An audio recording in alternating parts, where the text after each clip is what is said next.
I think there's an aspect of seeing details that you're not responsible for outside of your scope. If you're an electrical contractor and you see a plumber cutting through the outside, plate of a wall, and you're saying, boy, that is not right. He's hacking the thing up.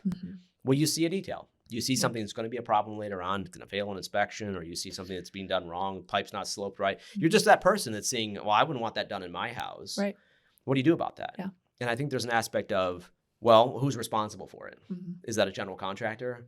And you almost need to approach it with a level of like, this is not my business. You need to voice that of like, I don't know if you want me to even point this out, but I just had noticed that. And I just, you can tell me to shut up and not notice that kind of thing, or you don't, and maybe you're not the right person to talk to about, but you're giving them agency to say, shut up and, and not be an annoying person. Do your own job. Yeah. Yeah. And where the contractor says, I'll do my own walkthroughs. You're my electrician, stick to your own business. He can tell you that, or he could say, thanks for letting me know. I'll take care of it. Yeah.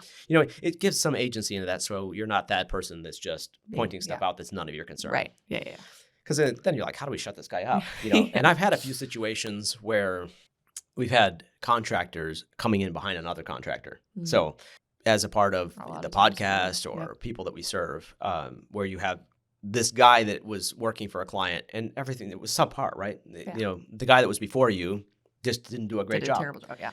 How do you deal with that? Or you're working with somebody on the same job for the same client and you're seeing things that are wrong. That's a tricky spot to be in. And I think it's, on one side of the spectrum, there's something that's just obviously wrong that you almost feel like you have a sort of moral kind of obligation to say something about it, of like, that wall is going to fall down unless I say something about it. Yes. Well, if it's to that level, you need to. Yeah, absolutely. But then there's also things that are quite subjective of like, on my job, I would never install the trim with quite that way. Sometimes you just got to stay in your own lane.